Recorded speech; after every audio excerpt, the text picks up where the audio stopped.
What is up, guys? Steven here, and I'm gonna bring you an OU replay today for the first time in a while. Sorry for the late upload. Basically what happened is, I am leaving for my co-op on Sunday, so I had a bunch of stuff to do.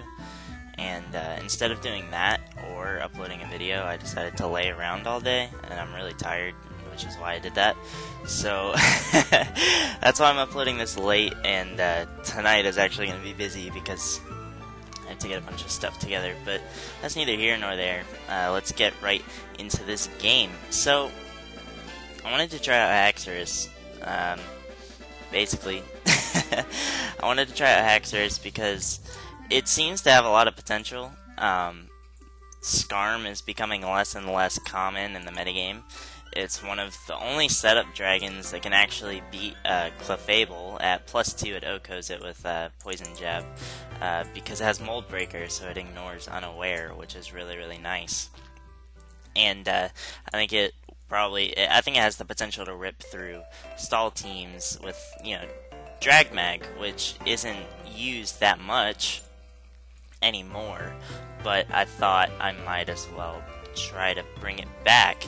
So it's the team is actually pretty interesting, and looking at his team is really interesting. When I got into team preview, I checked this man's ranking, and he was at like 1850, which of course isn't like top of the ladder, but it's really high. And I was surprised based off looking at his team because it made me curious about his sets.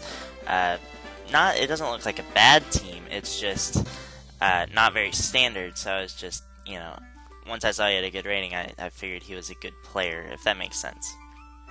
So I've been rambling on for 2 minutes, so let's actually talk about team preview of things I was looking at. Landorus is annoying. If it's defensive, that means that it has the potential to annoy my team. And one thing that's really important is he doesn't have a spinner or a defogger, and he has a mega pincer. Well, I'm assuming it's a mega pincer, but he has a pincer, so hazards are going to be really important. And because of that, I'm going to leave with my Skarm as he leads with Heatran. I'm going to make a really ballsy play right off the bat and go for Taunt, as he actually ends up going for Will-O-Wisp, probably predicting my Azumarill to come in. But that just means I'm just going to get up my rocks, and now I'm going to start stacking spikes. As he gets up his rocks, the reason I didn't taunt there is I wanted to ensure that I got up as many hazards as I could. Because like I said, he didn't have a way to remove them. So hazards are really nice because it hits the pincer, it hits the Heatran, it hits everything but the Lando and the Crest, basically. And I was afraid he might U-turn on my taunt and then go into Heatran and I would only be able to get rocks, whereas the better play, in my opinion, or only one layer of spikes, where the better play, in my opinion, is getting all 3 layers of spikes, because in case you don't know, the second spike is the least important. The damage from spikes is kind of interesting. The first spike gives you like 12.5% or whatever, the same as rocks, assuming it's neutral. The second spike only buffs that to like, I don't know, I think it's 16 or 18%. It doesn't give you that much of a boost. And then the third spike, or it's even lower than that, it's like 15 or 16% or something super low. And then the last spike gives you all the way up to 25%. So the third spike is the most important. So basically, if you can only get 2 spikes, then you're better off, attacking or whatever. But if you can get all 3, then do that. Anyway, so he U-turns now as he hits my Rocky Helmet, gives me my weak armor, which makes me even faster, so I can taunt his Manaphy or his Cresselia if he wants to go into one of those. I just get up my last spike as he kills me with Fire Blast, which is completely fine because all of the momentum is mine. And I can just go into Haxorus, and I'm going to try to kill this Heatran with Earthquake. I know he has the Landorus, but I don't see any reason to predict that, as he ends up going into that, and I'm forced to pivot into Dragonite. So he turns out and goes into Heatran, and I am banded Dragonite.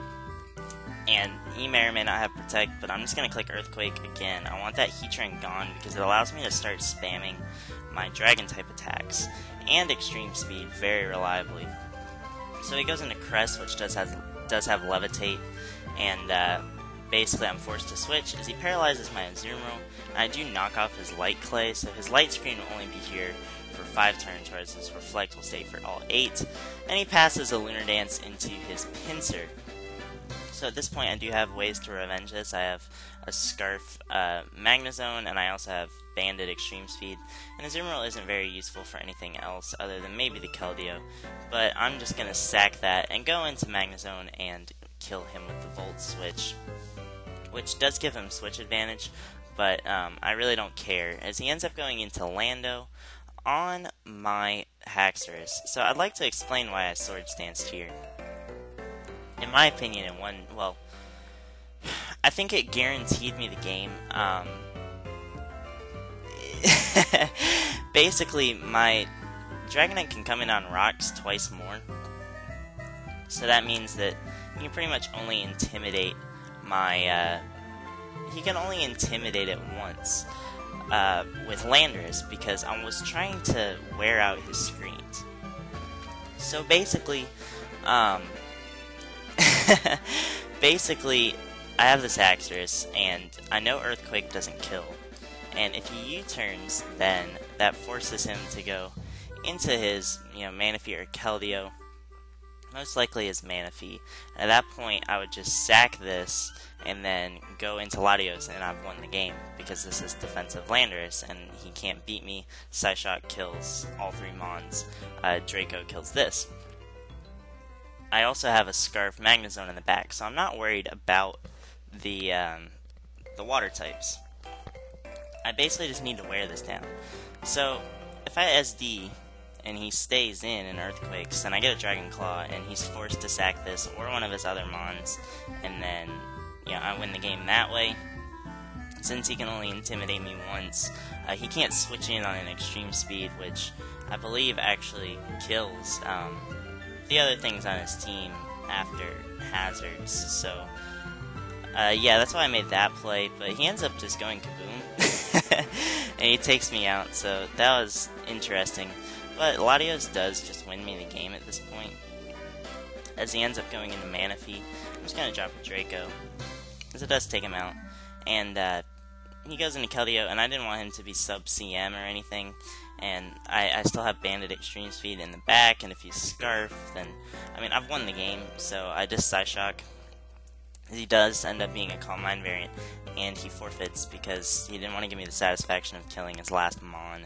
But that's good. Haxorus, it didn't do too much in this game, but, well, basically all it did was Earthquake a Lando T and then die to an explosion, but there have been several other games where it's taken out Clefable's, it's lured it in and hit it hard with Poison Jab and stuff like that, and it's actually really interesting. I like it, and biggest flaw with this team that I can see is Sandrush Excadrill, but Excadrill is just annoying to face in general.